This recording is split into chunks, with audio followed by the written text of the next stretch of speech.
السلام علیکم ورحمۃ اللہ وبرکاتہ. کیا حال ہے سب کا؟ الحمد للہ. نحمده ونصلی علی رسولہ الکریم. اما بعد فاعوذ باللہ من الشیطان الرجیم. بسم اللہ الرحمن الرحیم. رب اشرح لی صدری ویسر لی امری واحلل عقدۃ من لسانی یفقہوا قولی.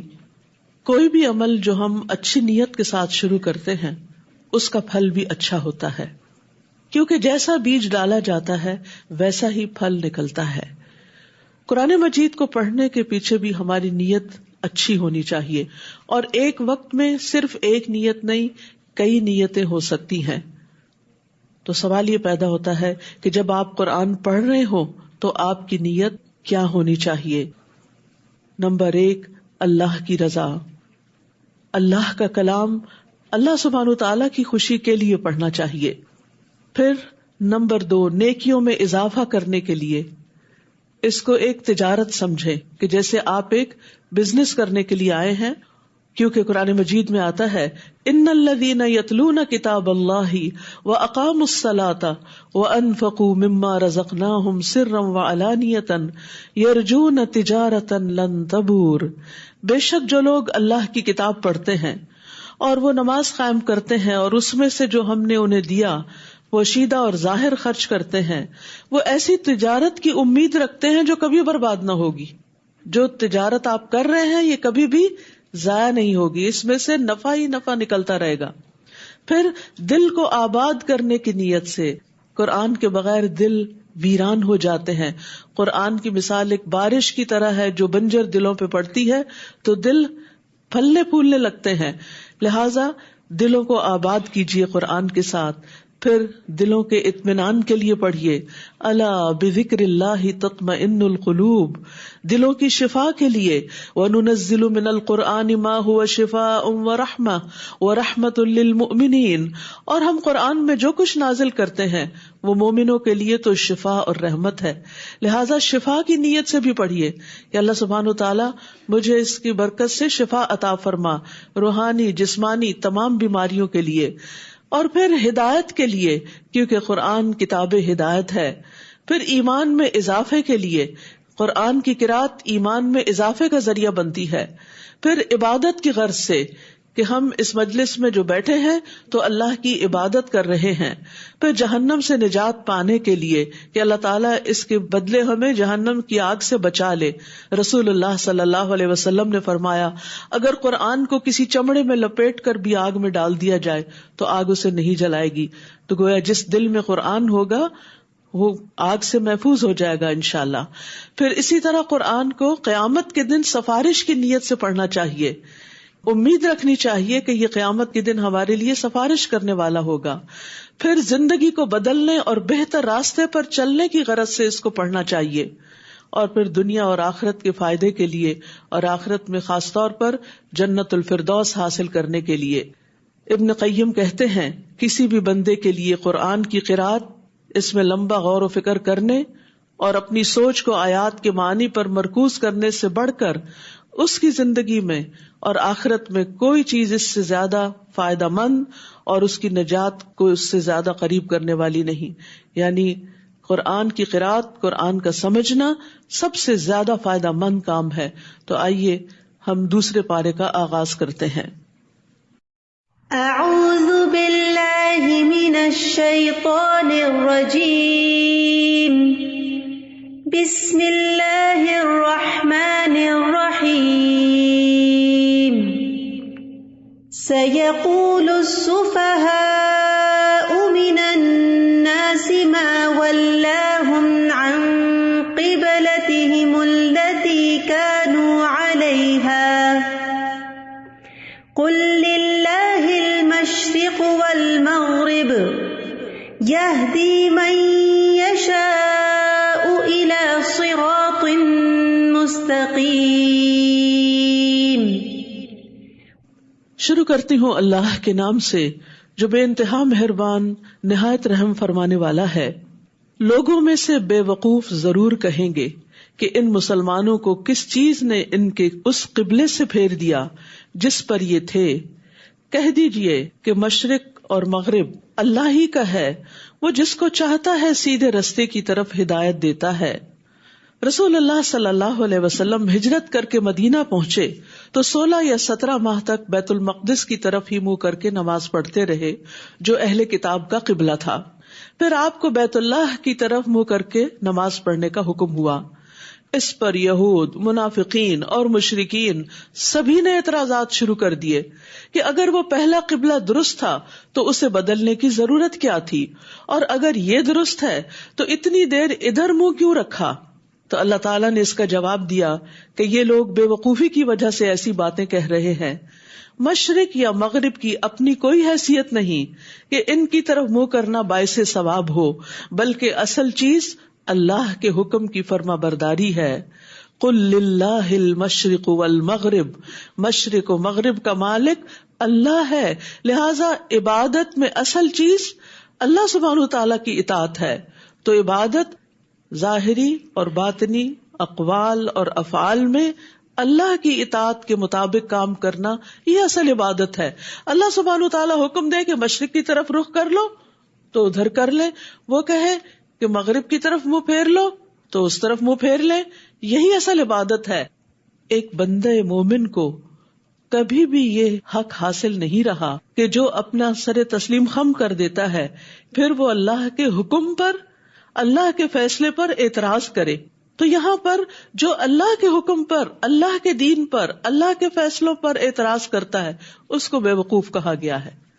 یہاں سے ایک اور بات بھی سیکھنے کی ہے کہ اگر لوگ اللہ سبحانہ تعالیٰ کے فیصلوں پر اعتراض کرتے ہیں تو کیا آپ پر کبھی کوئی اعتراض نہیں کرے گا جب آپ 100% درست بھی ہوں؟ بہت دفعہ زندگی میں ایسا ہوتا ہے کہ آپ بالکل صحیح بات کہہ رہے ہوتے ہیں لیکن اس کے باوجود لوگ آپ پر آبجیکشن کر رہے ہوتے ہیں، لوگ آپ پر کمنٹ کر رہے ہوتے ہیں، لوگ آپ کو ٹیز کر رہے ہوتے ہیں، لوگ آپ کا مذاق اڑا رہے ہوتے ہیں، لوگ آپ کو مجنون کہہ رہے ہوتے ہیں۔ تو ایسے میں کیا کرنا چاہیے؟ ایسی باتوں کی طرف قطعاً کوئی توجہ نہیں دینی چاہیے، اور یہ دیکھنا چاہیے کہ کیا جو کام میں کر رہی ہوں، جو طرز عمل میں نے اختیار کیا ہے، یہ طرز عمل کیا بذات خود درست ہے؟ کیا یہ اللہ تعالیٰ کے حکم کے مطابق ہے، اس کی پسند کے مطابق ہے؟ اگر ہے تو خوشی کے ساتھ اس پر جم جائیے اور لوگوں کی باتوں کی قطعاً پرواہ نہ کیجیے، اس لیے کہ جو شخص اللہ کے حکم پر اعتراض کرتا ہے وہ ناسمجھ ہے۔ اور زندگی میں بہت دفعہ ایسا ہوتا ہے کہ لوگ آپ کے حالات پر، آپ کی ذات پر طرح طرح کے تبصرے کر رہے ہوتے ہیں۔ مثلاً اگر آپ کے بچے نہیں تو کہیں گے آپ کے بچے کیوں نہیں، اگر آپ کو جاب نہیں تو آپ کی جاب کیوں نہیں، اگر کوئی فوت ہو گیا ہے تو اس کو یہ بیماری کیوں ہو گئی تھی، وغیرہ وغیرہ۔ اور بعض کمنٹس اتنے ہرٹ فل ہوتے ہیں کہ انسان کا دل چاہتا ہے کہ رو دے، لیکن اس وقت رونے کی بجائے جسٹ اگنور، اس لیے کہ یہ ناسمجھ ہے، ان کو پتہ ہی نہیں، یہ جانتے ہی نہیں۔ ہمیں اپنی زندگی پر خود مطمئن ہونا چاہیے۔ اگر ہم خود کوئی غلط کام نہیں کر رہے تو پھر ہمیں پشیمان نہیں ہونا چاہیے اور اپنا کام کرتے چلے جانا چاہیے، کیونکہ اسی میں کامیابی ہے کہ انسان صحیح ڈائریکشن اختیار کرے اور اس کی طرف زندگی بھر چلتا رہے، چاہے قدم بقدم چلے یا دوڑ لگا دے، کیونکہ اصل چیز ہے اللہ کی رضا کو پانا۔ تو جو شخص لوگوں کی باتوں سے بے نیاز ہو کر نیکی کا کام کرتا ہے وہی نیکی کے کام پر استقامت اختیار کرتا ہے۔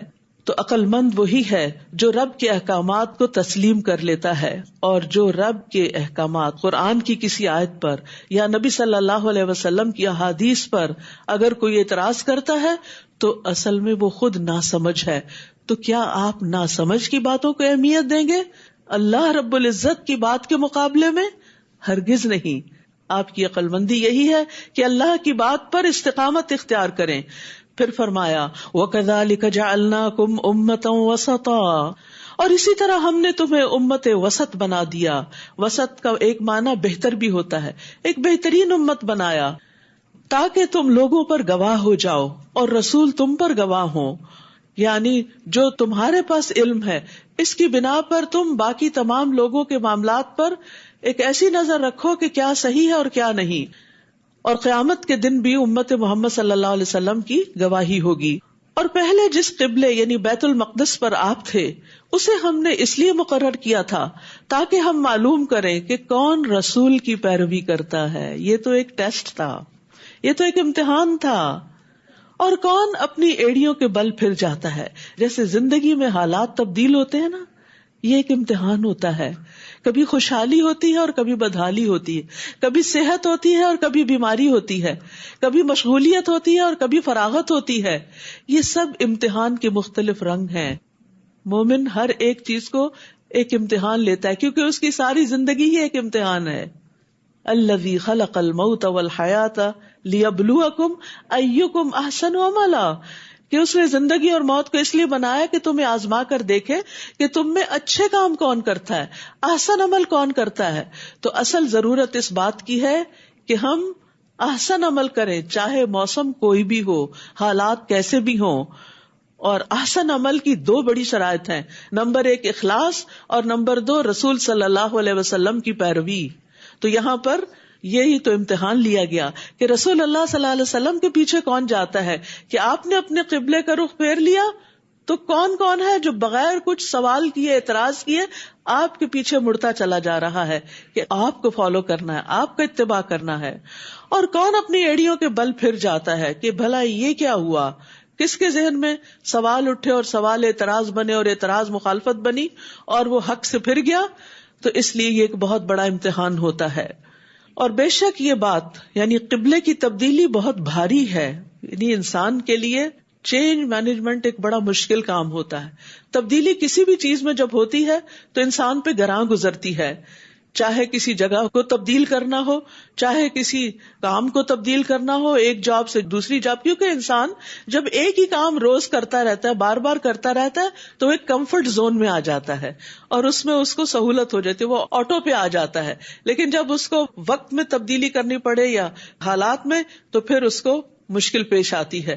لیکن اصل عبادت کی روح تو یہی ہے کہ جب تبدیلی کے لیے کہا جائے تو تبدیل ہو جاؤ. تو یہ قبلے کی تبدیلی بہت بھاری ہے, سوائے ان لوگوں کے جنہیں اللہ نے ہدایت بخشی. اور اللہ ایسا نہیں کہ تمہارے ایمان کو ضائع کر دے. یہاں ایمان سے مراد نماز ہے. نماز کو ایمان کہا گیا کیونکہ لوگوں کے دل میں یہ خیال پیدا ہوا تھا کہ جو نمازیں ہم نے دوسرے قبلے کی طرف رخ کر کے پڑھی تھی وہ ضائع تو نہیں ہو گئی. تو انہیں بتایا گیا کہ نہیں, اللہ تعالیٰ نے تمہاری پچھلی عبادات کو قبول کر لیا کیونکہ وہ بھی تم نے اللہ کے حکم کے مطابق ہی کی تھی.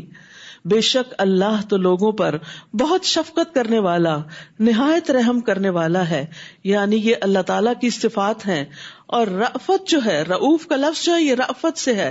رأفت رحمت کا سب سے آخری حصہ کہلاتا ہے. یعنی رأفت وہ مرحلہ ہے جو رحمت کے بعد آتا ہے. یعنی کہا جاتا ہے فلان رحیم, کہ فلاں بڑا مہربان ہے, اور جب وہ رحمت شدت پکڑتی ہے تو پھر وہ رؤوف بھی ہو جاتا ہے. اور اللہ اپنے سارے بندوں کے ساتھ بڑا ہی مہربان ہے, سب سے بڑھ کر رحم کرنے والا ہے, ماں سے بھی زیادہ بندے پر رحم کرنے والا ہے, دنیا اور آخرت میں رحم فرمانے والا ہے, بندوں کے لیے ہدایت کی راہیں کھولنے والا ہے, اور بندوں کے دنیاوی امور میں آسانی فراہم کرنے والا ہے. ان ربکم لرؤوف الرحیم. پھر تبدیلی قبلہ کے کچھ مزید احکامات. قد نرى تقلب وجهك في السماء, یقیناً ہم آپ کے چہرے کا بار بار آسمان کی طرف اٹھنا دیکھ رہے ہیں. آپ کو بھی انتظار تھا کیونکہ آخری نبی کی نشانی یہی تھی کہ اس کا قبلہ بیت اللہ شریف ہوگا. سو ہم ضرور آپ کو اسی قبلے کی طرف پھیر دیں گے جسے آپ پسند کرتے ہیں. تو آپ اپنا چہرہ مسجد حرام کی طرف پھیر لیں, حکم آ گیا. اور تم سب بھی جہاں کہیں ہو بس اسی کی طرف اپنے چہرے پھیر لو. اور بے شک جن لوگوں کو کتاب دی گئی ہے وہ خوب جانتے ہیں کہ یقیناً وہ ان کے رب کی طرف سے حق ہے کہ آخری نبی کا قبلہ وہی ہوگا, اور جو عمل وہ کرتے ہیں اللہ ان سے ہرگز غافل نہیں.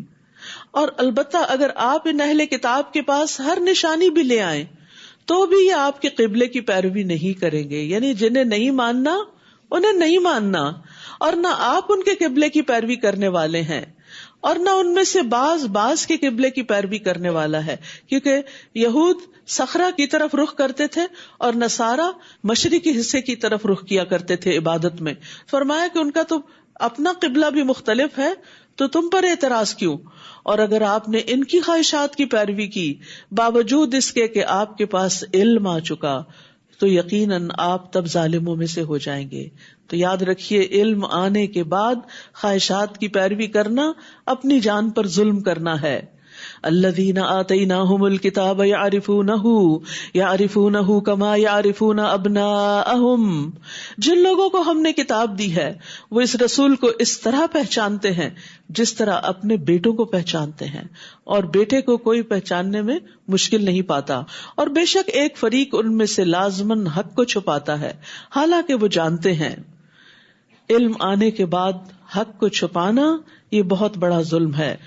رسول اللہ صلی اللہ علیہ وسلم نے فرمایا جس شخص سے علم کی کوئی بات پوچھی جائے اور وہ اسے چھپا دے تو قیامت کے دن اس کے منہ میں آگ کی لگام میں سے ایک لگام لگائی جائے گی.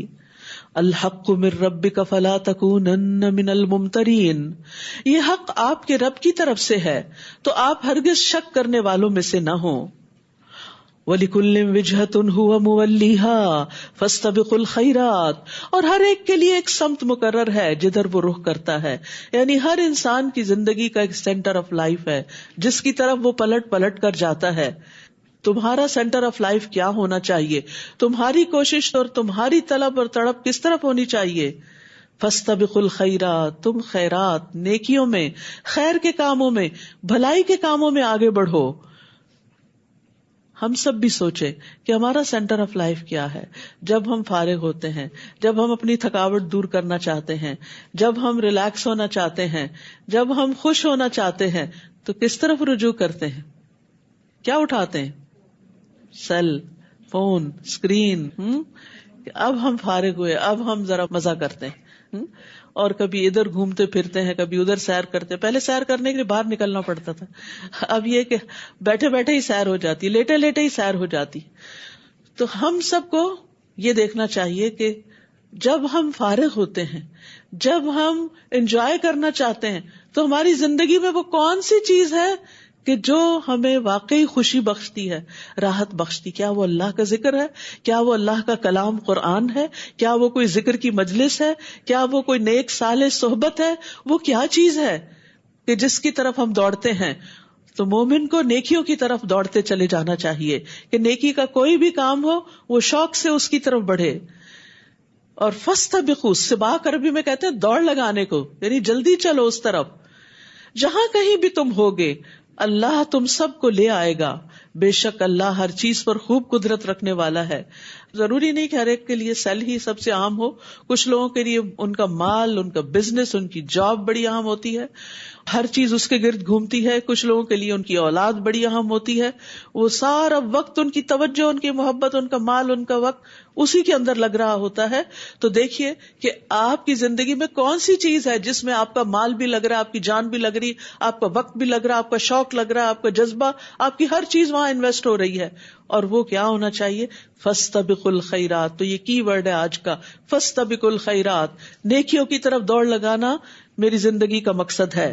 اور آپ جہاں کہیں سے بھی نکلیں، نماز میں اپنا چہرہ مسجد حرام کی طرف کر لیں. اس پہ علماء کا اتفاق ہے کہ فرض نماز کے وقت کہیں پر بھی آپ ہوں، قبلے کی طرف رخ کرنا لازم ہے، اس کے بغیر نماز نہیں ہوتی. اور بے شک وہ آپ کے رب کی طرف سے یقیناً حق ہے، اور جو عمل تم کرتے ہو اللہ اس سے غافل نہیں ہے. اور جہاں کہیں سے بھی آپ نکلیں اپنا چہرہ مسجد حرام کی طرف پھیر لیں. اور تم سب جہاں بھی ہو اپنے چہرے اسی مسجد کی طرف پھیر لیا کرو تاکہ لوگوں کے پاس تمہارے خلاف کوئی حجت نہ رہے. مگر جن لوگوں نے ان میں سے ظلم کیا ہے تو ان سے نہ ڈرو اور مجھ سے ڈرتے رہو، اور تاکہ میں تم پر اپنی نعمت تمام کر دوں اور تاکہ تم ہدایت پا جاؤ. فلا تخشوہم واخشونی، لوگوں سے نہیں ڈرو، لوگوں سے نہیں ڈرو، اللہ سے ڈرو. اور جو اللہ سے ڈرے گا پھر وہ اللہ کی طرف راغب ہوگا، اور جو اللہ کی طرف راغب ہوگا وہ اس کے احکامات کی پابندی کرے گا، اور پھر اللہ اس پر اپنی نعمت تمام کرے گا. اللہ اس کو اپنی طرف آنے کا راستہ، ہدایت کا راستہ دکھا دے گا. تو یاد رکھیے اللہ کی خشیت علم والوں کا شعار ہوتی ہے. انبیاء کی صفت وَيَخْشَوْنَهُ وَلَا يَخْشَوْنَ أَحَدًا إِلَّا اللَّهَ، کہ وہ اللہ سے ڈرتے ہیں اور اللہ کے سوا کسی سے نہیں ڈرتے. فرشتوں کی صفت وَهُم مِّن خَشْيَتِهِ مُشْفِقُونَ، کہ وہ اسی کے خوف سے ڈرنے والے ہیں. متقین کی صفت، متقین کون ہیں؟ وَذِكْرًا لِّلْمُتَّقِينَ الَّذِينَ يَخْشَوْنَ رَبَّهُمْ، جو اپنے رب سے ڈرتے ہیں. تو ایمان والوں کو لوگوں سے ڈرنے کی بجائے اللہ سے ڈرنا چاہیے، اور دین کے معاملے میں اللہ پر بھروسہ کرنا چاہیے اور اللہ کی اطاعت کرتے رہنا چاہیے. نماز کا وقت آ گیا، لوگوں سے نہ ڈرے، جہاں کہیں وقت آئے وہاں پر پڑھ لیں، چاہے آپ کسی پبلک پلیس میں ہو یا کسی پارٹی میں ہو یا کسی گیدرنگ میں ہو. اللہ کی طرف سے پکار آئے تو فوراً لبیک کہیں. حجاب کی بات ہو، حلال کمانے کی بات ہو، کوئی بھی چیز ہو، حق بیان کرنے کی بات ہو، اللہ سبحانہ وتعالیٰ کی طرف ہی رجوع کرے، کیونکہ اللہ کا ڈر نجات کا ذریعہ ہے. رسول اللہ صلی اللہ علیہ وسلم نے فرمایا 3 چیزیں نجات دینے والی ہیں، جن میں سے ایک چھپے اور ظاہر میں اللہ کی خشیت، یعنی سب کے سامنے بھی اور تنہائی میں بھی.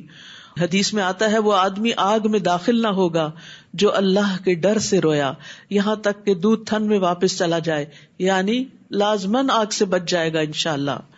پھر فرمایا کما ارسلنا فیکم رسولا منکم یتلو علیکم آیاتنا ویزکیکم ویعلمکم الکتاب والحکمہ ویعلمکم ما لم تکونوا تعلمون. اور جس طرح ہم نے تمہارے اندر تم ہی میں سے ایک رسول بھیجا ہے جو تم پر ہماری آیات کی تلاوت کرتا ہے اور تمہارا تزکیہ کرتا ہے اور تمہیں کتاب و حکمت کی تعلیم دیتا ہے اور تمہیں وہ کچھ سکھاتا ہے جو تم نہیں جانتے تھے. تو اللہ سبحانہ وتعالیٰ نے مومنوں کی ہدایت کے لیے ان کے اندر ایک رول ماڈل بھیجا، ایک رسول بھیجا جو 4 کام کرتا ہے: آیات کی تلاوت، تزکیہ، کتاب و حکمت کی تعلیم. لہذا آپ کی امتی ہونے کی حیثیت سے یہی ہمارا مشن بھی ہونا چاہیے کہ ہم اللہ کی کتاب کو پڑھیں بھی، پڑھائیں بھی، اللہ کے رسول صلی اللہ علیہ وسلم کی حکمت کے ساتھ بھی بہترین معاملہ کریں. اور پھر ان سب چیزوں کے پڑھنے پڑھانے کا مقصد کیا ہو؟ یعنی تلاوت برائے تلاوت نہ ہو، تعلیم برائے تعلیم نہ ہو، بلکہ مقصود آؤٹ کم تزکیہ ہو کہ انسان ظاہر اور باطن میں سنور جائے. تزکیہ سنوارنے کے عمل کو کہتے ہیں کہ انسان پہلے سے زیادہ مینر فل ہو جائے، اس کے اندر بہترین اخلاق آ جائے، اس کا کردار چمک اٹھے، وہ ایک بہترین انسان بن جائے جو لوگوں کے لیے خیر کا باعث ہو. فاذکرونی اذکرکم واشکروا لی ولا تکفرون. بس تم میرا ذکر کرو، میں تمہارا ذکر کروں گا، تم مجھے یاد رکھو، میں تمہیں یاد رکھوں گا، اور تم میرا شکر ادا کرو اور میری ناشکری نہ کرو. ایمان والوں کو کیا حکم ہے؟ واذکروا اللہ کثیرا لعلکم تفلحون. اور اللہ کو کثرت سے یاد کرو تاکہ تم فلاح پاؤ، کامیاب ہو جاؤ. یاد رکھیے اللہ کا ذکر جو ہے وہ ہر چیز سے بہتر چیز ہے. بہترین عمل یہ ہے کہ انسان جب دنیا سے رخصت ہو تو اس کی زبان پر اللہ ہی کا ذکر ہو. اللہ کے ساتھ جب ملاقات ہو، انسان موت کے وقت میں جب اللہ کی طرف جا رہا ہو تو ذکر کرتا ہوا جائے، اللہ کو یاد کرتا ہوا جائے. اور اللہ تعالیٰ فرماتے ہیں میں اپنے بندے کے ساتھ ہوتا ہوں جب تک وہ مجھے یاد کرتا ہے، اور میری یاد میں اپنے دونوں ہونٹ ہلاتا رہتا ہے. اور یہ بھی یاد رکھیے کہ جس طرح کا ذکر ہم کریں گے ویسا ہی ذکر ہمارا بھی ہوگا.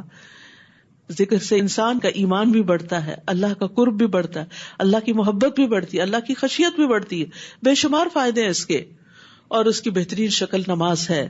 یا ایھا الذین آمنوا، اے لوگو جو ایمان لائے ہو، استعینوا بالصبر والصلاۃ، صبر اور نماز کے ساتھ مدد طلب کرو. ان اللہ مع الصابرین، بے شک اللہ صبر کرنے والوں کے ساتھ ہے.